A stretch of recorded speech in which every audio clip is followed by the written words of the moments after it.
సత్యమును జీవమును ఆధారము నీ వాక్యము నా త్రోవకు.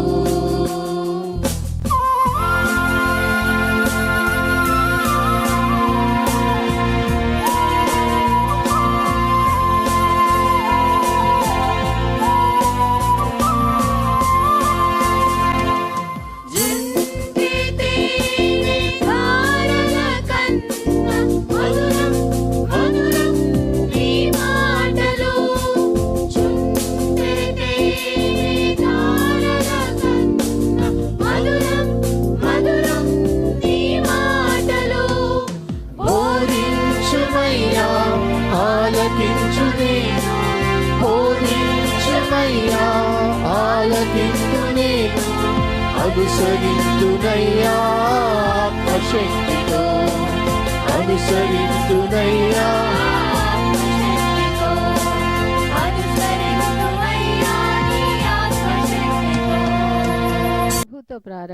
ప్రభుతో ప్రారంభం అనే ఆధ్యాత్మిక అనుదిన ప్రార్థనా కార్యక్రమానికి ప్రేమతో మిమ్మల్ని ఆహ్వానిస్తూ ఉన్నాం. మన జీవితానికి ఆదియు ఆధారమునైనటువంటి ఆ దేవుణ్ణి మొదట మరణించుకున్నట్లయితే ఆ దినమంతయు ఆయన కృపాక్షేమములే మన వెంట వచ్చును. మొదట అవేకునే లేవగానే మరి నీతిసూరుడైనటువంటి ఆయనని చూద్దాం, ఆయన మనలనైన స్వరాన్ని మనం విందాం. మన జీవిత కాలం అంతయు ఆయన ఆశీర్వాదములు దీవెనలు మన మీద కుమ్మరించును. యెషయి 65:24 మనం చూసినట్లయితే వారికి ఈలాగున జరుగును, వారు వేడుకొనుక మునుపు నేను ఉత్తరం ఇచ్చేదను, వారి మనవి చేయుచుండగా నేను ఆలకించెదను. మనవి చేయుచుండగానే ఆయన మన మనవిని ఆలకిస్తున్నాడు. కాబట్టి మరి ప్రతి దినము కూడా ఈ యొక్క అనుదిన ఆధ్యాత్మిక కార్యక్రమంలో మనం పాల్గొన్నట్లయితే మన జీవిత కాలం అంతయు కూడా ఆయన మేలులను మనం పొందుకోగలము. ఆ నిత్యరాజ్యంలో వారసులుగా మనము జీవించగలం. రండి, ప్రభుతో ప్రారంభ కార్యక్రమంలో పాల్గొనండి, ఆత్మీయ మేలులు పొందండి.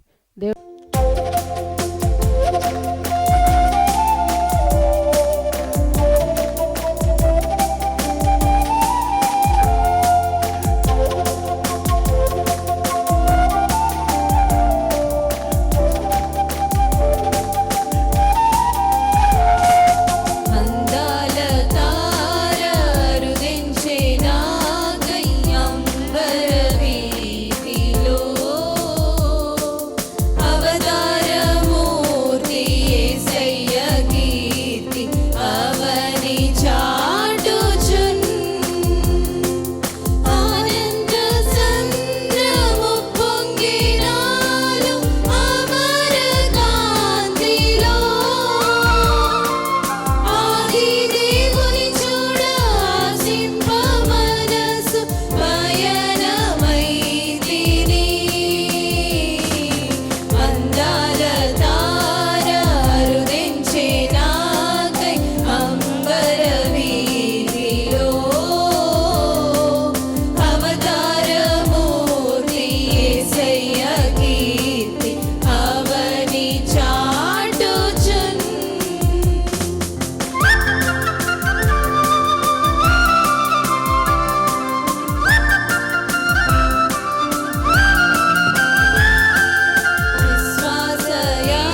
ప్రియమైన దేవుని సంగమా, మరొక నూతన దినమును దేవుడు మనకు అనుగ్రహించాడు. ప్రభుతో ప్రారంభం, అనుదిన ధ్యానం, ఆత్మకు క్షేమం. ఈ క్షేమకరమైన ఆధ్యాత్మిక వర్తమానములు దినదినమును ధ్యానం చేస్తున్నాం. దేవుడు పరిశుద్ధ గ్రంథంలో ఆయా భక్తుల జీవిత సాక్ష్యాల ద్వారా మన జీవిత ప్రయాణంలో ఎదుర్కొనే అనుభవాలకు ఆయన సందేశాలు అనుగ్రహిస్తున్నాడు. కాబట్టి నిన్న నేడు నిరంతరం మారిన దేవుడు, మార్పు లేని దేవుడు, గతంలో మన ప్రియులతో ఉన్న దేవుడు, ఈనాడు మనతో ఉన్న దేవుడు, రేపు మన రాబోయే తరముతో ఉండే దేవుడు. ఆయన మారనివాడు, మార్పు లేనివాడు కనుక ఆయన కృపా వాత్సల్యత సదా నిలిచి ఉంటుంది. కనుక అటువంటి కృపగల దేవుని మాటలను శ్రద్ధతో ఆలకిద్దాం. రండి, ప్రార్థన ద్వారా ఈ ధ్యాన కూడికను ప్రారంభించుకుందాం. ప్రార్థన చేద్దాం. కృపగల దేవా, దయగల తండ్రి, మీ పాదములకు స్తోత్రము చెల్లిస్తున్నాం నాయన.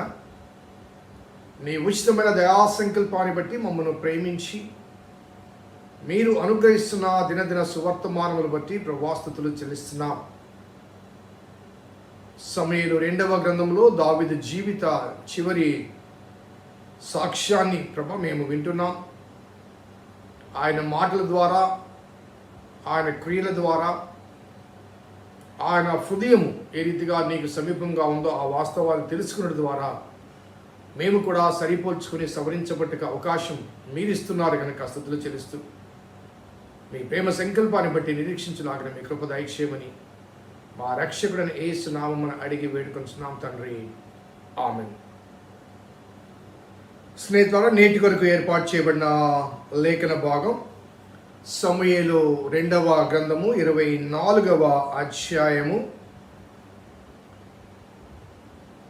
11వ వచనము, అదే రీతిగా 12వ వచనం, అదే రీతిగా 13వ వచనం, మరి ముఖ్యంగా 14వ వచనము ధ్యానం చేద్దాం.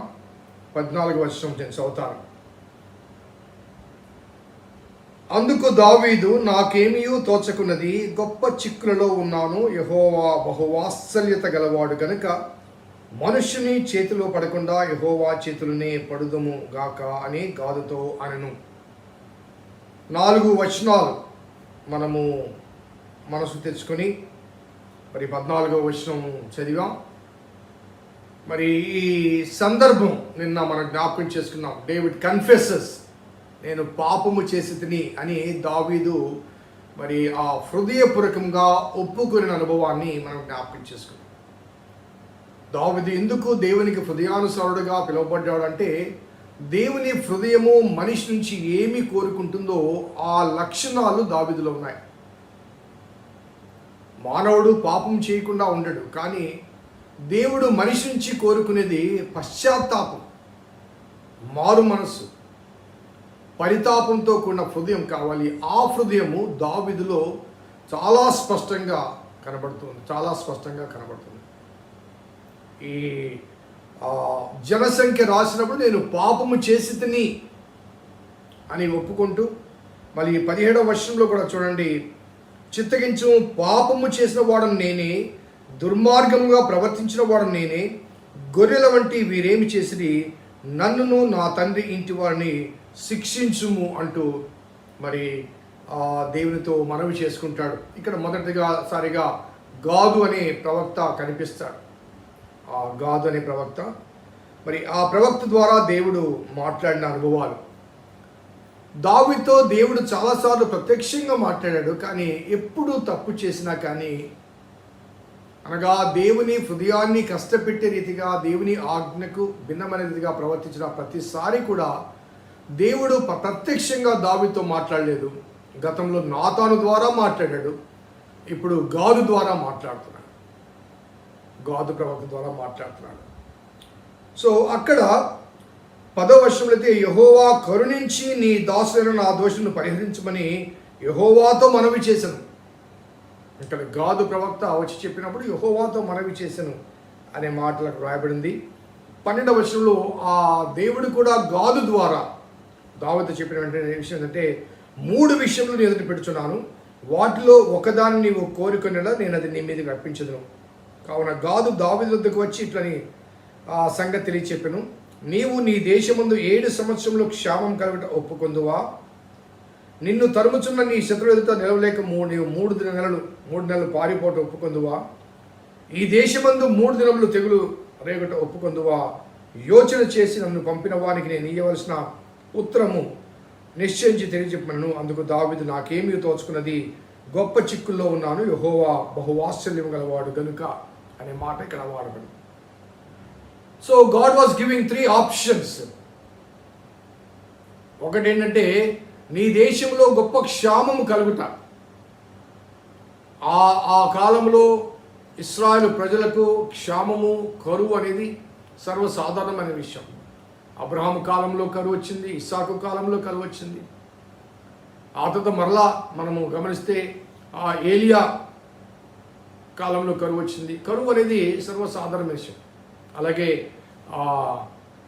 రూతు గ్రంథంలో కూడా నయోమి వారు కరువు రాగా బెత్లెహేం నుంచి మోయాబు దేశానికి వెళ్ళిపోతారు. కరువు అనేది సర్వసాధారణమైన విషయం. కాబట్టి మొదటిగా నీవు కరువు కోరుకుంటున్నావా, లేకపోతే 3 మాసములు అనగా 7 సంవత్సరాలు కరువు కోరుకుంటున్నావా, లేకపోతే నేను తరుముటకు నీ శత్రువు ఎదుట లేక 3 నెలలు తెగులు రేపుట నీవు 3 నెలలు పారిపోటకు ఒప్పుకొందువా? ఈ దేశమందు 3 దినములు తెగులు రేపుట ఒప్పుకొందువా?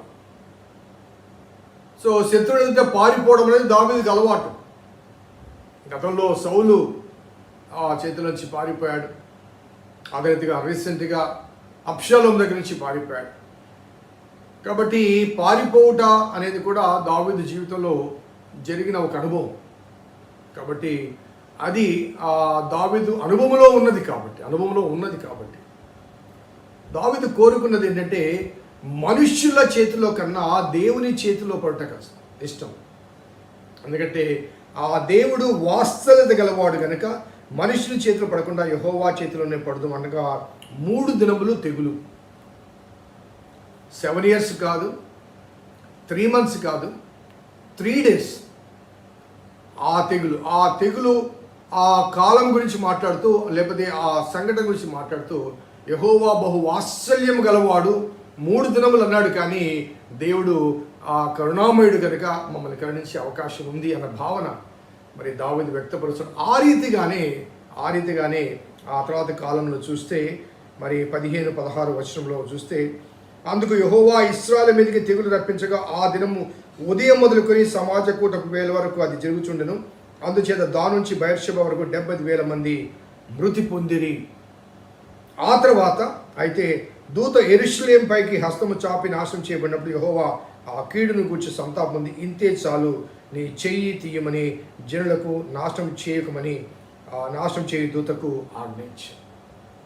సో 3 days అన్నాడు, కానీ ఒక్క దినంలోనే 70,000 మంది కూలారు. ఇక్కడ ఒక విషయాన్ని మనం జ్ఞాపకం చేసుకోవాలా. ఎందుకు ఈ సంఘటనలు జరుగుతున్నాయంటే యెహోవా కోపము ఇశ్రాయేలుల మీదకి వచ్చింది. దాని పర్యవసానముగా దావీదును రేపడం జరిగింది. దావీదు జనసంఖ్య రాయడం జరిగింది. సో దావీదు ఆ జనసంఖ్య అనే ఆ క్రియను జరిగించడానికి గల కారణం అంటే మొట్టమొదటిగా దేవునికి ఇశ్రాయేలు ప్రజల మీద కోపం వచ్చింది. ఎందుకంటే వారు దేవుని హృదయాన్ని నొప్పించారు. So they are due for punishment.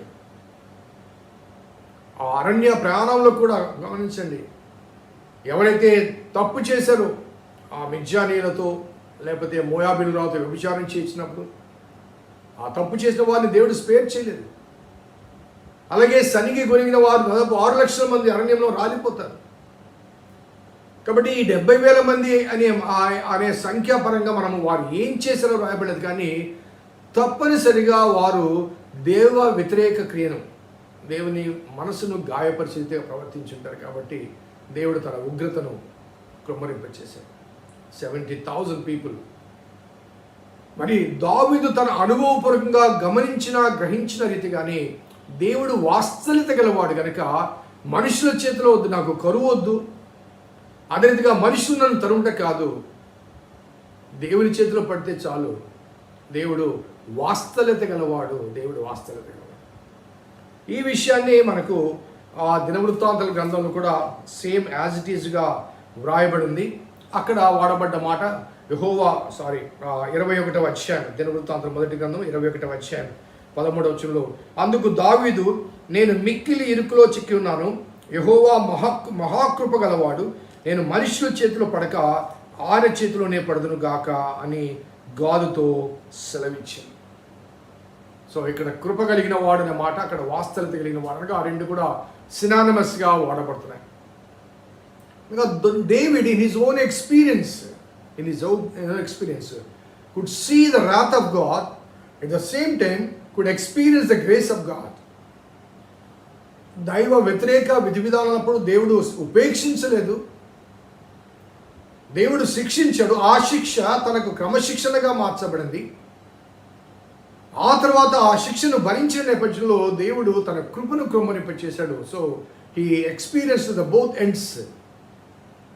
దేవుడు ఎంత కృప కలిగినవాడో, ఎంత వాస్తవత కలిగిన వాడో, ఎంత కరుణామయుడో ఈ వాస్తవాలు తెలియచేస్తూ, దేవుని చేతిలో నేనుంటే ఆయన కృప కలిగిన వాడు కనుక, వాస్తవత కలిగిన వాడు కనుక ఆయన నా అపరాధములను మన్నించి నా దోషానికి ప్రతిగా ఆ ప్రతిదండను దేవుడు నన్ను తగ్గిస్తాడు లేకపోతే తొలగిస్తాడు అనే ఆ భావన వ్యక్తీకరణ నేపథ్యంలో దేవుడు 3 దినములు శ్రమ, 3 దినముల సంహారాన్ని 1 దినం వరకే జరిగించి మిగతా 2 దినాలు స్పేర్ చేస్తాడు. ఈ 3 దినములు 1 దినం అనే మాట నేను జ్ఞాపించిన ఒక యోనా జ్ఞాపకం వచ్చాడు. ఎందుకంటే నినివే వెళ్ళమంటే తర్షీషుకి వెళ్ళిపోతాడు. ఆ స్టోరీ మనకు బాగా తెలుసు. ఆ తర్షీషుకి వెళ్ళిన ఆ యోనా ఆ మార్గంలో ఉండగా తుఫాను ద్వారా తిరిగి ఆయన సముద్రంలో పడవేయబడ్డం, తిమింగలం రావడం, తిమింగల గర్భంలో ఆయన ప్రార్థించడం, ఆ తిమింగలం వచ్చి నినివే దగ్గర యోనాన్ని కక్కివేయడం, ఈ స్టోరీ మనకు బాగా తెలుసు. అక్కడ జరిగింది ఏంటంటే ఆ నినివే మహాఘోరమైన పాపముతో కూడిన పట్టణము, అలాగే చాలా పెద్ద పట్టణం అది. సో అక్కడ 3 దినముల ప్రారంభంతా ఉన్న ఆ పట్టణంలో ఓన్లీ 1 డే, ఒక్కరోజు మాత్రమే యోనా ప్రకటిస్తాడు.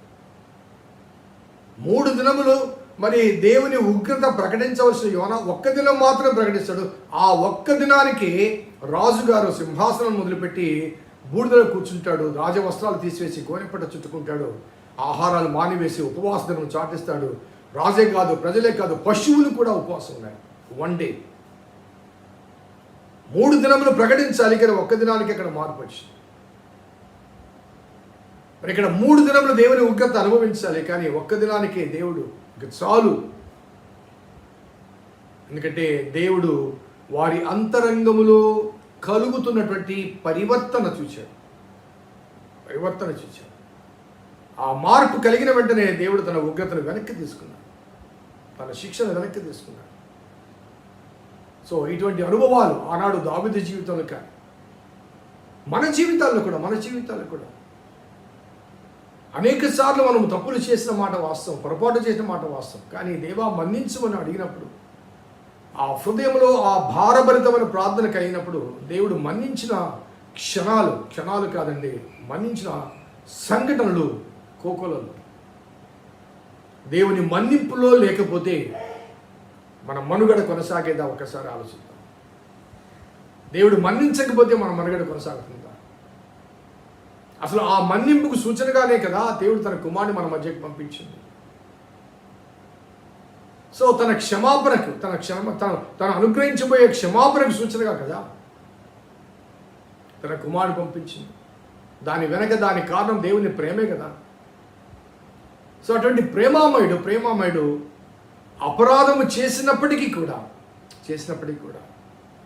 మనలో కలిగిన ఆ పరివర్తనను గమనించి శిక్షను తప్పించడం కానీ తగ్గించడం కానీ జరుగుతూ ఉంటుంది.